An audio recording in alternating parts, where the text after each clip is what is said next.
Ostatnio nie wiem dlaczego, ale tak się złożyło, że kilka osób z rzędu powiedziało mi, że nie miało pojęcia o tym, że w Polsce trzeba mieć włączone światła, kiedy jedziemy samochodem.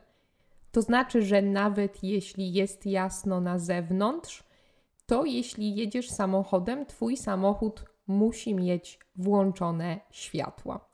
Mnie z kolei zdziwiło to, że w innych krajach takich jak Niemcy czy Francja nie trzeba mieć włączonych świateł w ciągu dnia. Pomyślałam więc, że opowiem Wam dzisiaj o kilku innych przepisach, które obowiązują w Polsce, a które niekoniecznie obowiązują w innych krajach. Trzeba wiedzieć, że one istnieją, bo jeśli nie stosujemy się do prawa, to możemy dostać mandat. Ale o tym za chwilę. Jeśli jeszcze mnie nie znasz, to ja mam na imię Ania, jestem nauczycielką języka polskiego jako obcego, a to jest Płynnie po polsku kanał i podcast do nauki języka polskiego. Jeśli uczysz się polskiego, to polecam Ci też zajrzeć na mój kanał na YouTubie. Znajdziesz tam inne, mam nadzieję, ciekawe tematy, o których mówię w filmikach. Zresztą ten podcast też znajdziesz na moim kanale na YouTubie z napisami po polsku i po angielsku. Z kolei na mojej stronie internetowej płyniepopolsku.pl znajdziesz całą transkrypcję tego podcastu zupełnie za darmo, więc polecam Ci tam też zajrzeć. Od niedawna możesz też dołączyć do mojego Patreona, żeby otrzymać dodatkowe materiały do nauki, takie jak listy słówek czy ćwiczenia do podcastów i do filmików, a na wyższych progach subskrypcyjnych nawet dodatkowe podcasty i filmiki, czy wstęp do naszej grupy na WhatsAppie. Więc jeśli Cię to interesuje i chcesz uczyć się polskiego w naturalny sposób, w przyjemnej społeczności, to koniecznie zajrzyj na mojego Patreona. Link do niego znajdziesz w opisie tego podcastu. A teraz zaczynamy podcast o tym, czego nie można robić w Polsce. Zanim zaczniemy, to chciałabym wyjaśnić bardzo ważne słowo, które będzie przewijać się w trakcie tego podcastu. To słowo to mandat, czyli kara pieniężna za coś, co robimy. Dostajemy go zwykle od policjanta albo od policjantki, kiedy robimy coś, co jest niezgodne z przepisami, niezgodne z prawem.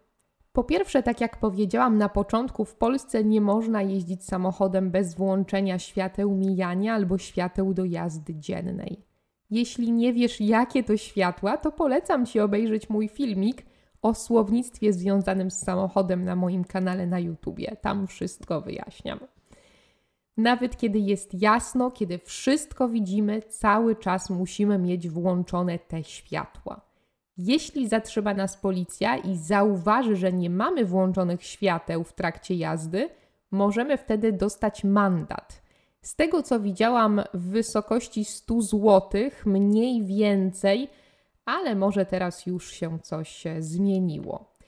Poza mandatem dostajemy też 2 punkty karne. Punkty karne to są takie punkty, które dostają kierowcy, kiedy łamią przepisy. Więc jeśli ktoś jeździ przepisowo, tak jak ja na przykład, tak naprawdę to po prostu na tyle rzadko jeżdżę samochodem, że nie mam kiedy łamać przepisów. Oczywiście żartuję, nawet gdybym jeździła częściej, to też jeździłabym przepisowo. Wracając do punktów karnych, jeśli ktoś jeździ przepisowo, to nie ma wtedy punktów karnych. Pamiętaj więc, żeby zawsze włączać światła, kiedy jeździsz samochodem w Polsce. To jest bardzo, bardzo ważne. A kolejną rzeczą, o której musisz pamiętać, kiedy jeździsz samochodem w Polsce, jest to, żeby nie pić alkoholu przed jazdą. Ten zakaz może wydawać Wam się banalny i oczywisty, bo przecież wszyscy to wiedzą, że nie można pić alkoholu przed jazdą samochodem, ale nie wszyscy może zdają sobie sprawę, że różne kraje różnie traktują tę dozwoloną ilość promili w trakcie jazdy. Ale przejdźmy do konkretnych liczb. Właściwie w większości krajów Unii Europejskiej ta dopuszczalna ilość alkoholu we krwi to 0,5 promila. Ale na przykład w Wielkiej Brytanii to jest aż 0,8 promila, czyli 0,8 promila. W Polsce jest to tylko 0,2. 0,8 w Polsce jest już traktowane jako stan nietrzeźwości. Polska ma pod tym względem takie same restrykcje jak Szwecja, jak Norwegia i jak Estonia. Ale są też kraje jeszcze bardziej restrykcyjne, na przykład w Czechach jest to po prostu 0. Nie wiem, z czego to wynika, może z faktu, że kraje takie jak Polska czy właśnie Szwecja, nie wiem jak Czechy, miały w przeszłości tendencję do łatwego popadania w alkoholizm i do picia raczej mocniejszych trunków. Trudno powiedzieć. Może jeśli ktoś wie, to niech da znać w komentarzu, skąd takie limity, jak kraje podejmują te decyzje. A podobny limit w Polsce jest też w przypadku rowerzystów, więc osoby, które jeżdżą rowerem, też muszą uważać. Pamiętaj, żeby nie wsiadać na rower w Polsce, jeśli w Twojej krwi jest więcej niż 0,2 promila alkoholu. Za nieprzestrzeganie tych zasad dostaje się oczywiście mandat. W przypadku jazdy na rowerze to jest od 1000 do 2500 zł, w zależności od tego oczywiście jak bardzo pijani jesteśmy, a w przypadku jazdy samochodem to od 2500 zł do nawet 30 000 złotych. A poza tym dostajemy zakaz jeżdżenia pojazdami, który trwa od 6 miesięcy do 3 lat i tracimy też 10 punktów karnych. I jest jeszcze jedna rzecz, której nie możecie w Polsce robić i która też dotyczy alkoholu. Chodzi o picie alkoholu w miejscu publicznym. Miejsca publiczne to na przykład parki, ulice, sklepy, ale też takie miejsca jak kina czy teatry. Czasem są wydzielone specjalne miejsca, w których można pić alkohol, ale ogólnie trzeba pamiętać, że nie możemy po prostu usiąść w parku na ławce i wyciągnąć piwa. Przez bardzo długi czas w Warszawie na przykład prowadzono bardzo burzliwe dyskusje o tym, czy nad Wisłą można pić alkohol. Wszyscy zawsze lubili wypić alkohol nad Wisłą, ale to też było miejsce publiczne. Kiedyś było to zupełnie zakazane, a później, ponieważ bardzo dużo osób łamało ten przepis, wydzielono część nad Wisłą, gdzie można już pić alkohol, bo tak jak powiedziałam, ten zakaz nie był w ogóle przestrzegany. Za nieprzestrzeganie tego przepisu i za picie alkoholu w miejscu publicznym można dostać mandat w wysokości 50 zł. No to może już dosyć o alkoholu.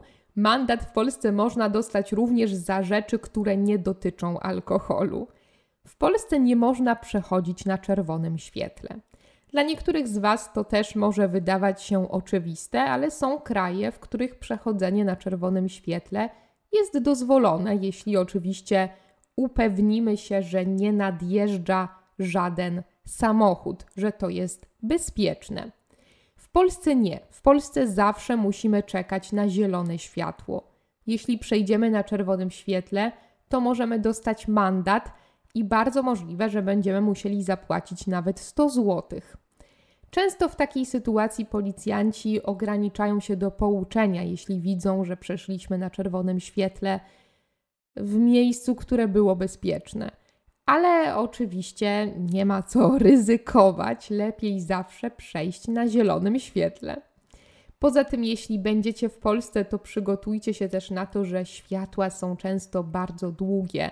To znaczy, że piesi muszą bardzo długo czekać, zanim będą mogli przejść przez ulicę.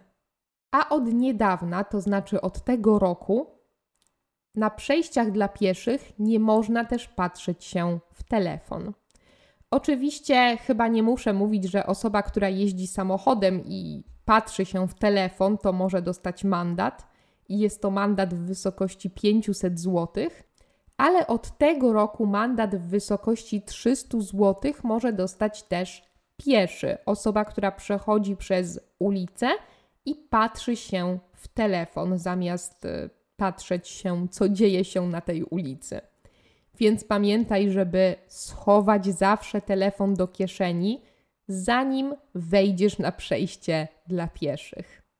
Koniecznie daj mi znać, czy w Twoim kraju też są takie same przepisy i czy w takich samych sytuacjach dostaje się mandat. Czy są może jakieś inne przepisy w Polsce, które Cię zaskoczyły, a o których nie wspomniałam? Jeśli tak, to napisz to w komentarzu. Bardzo dziękuję Ci za wysłuchanie tego odcinka. Przypominam Ci jeszcze raz o możliwości dołączenia do Patreona i rozbudowywania tej pięknej polskiej społeczności osób, które uczą się języka polskiego. I to tyle na dzisiaj. Do usłyszenia w kolejnym odcinku tego podcastu. Pa, pa.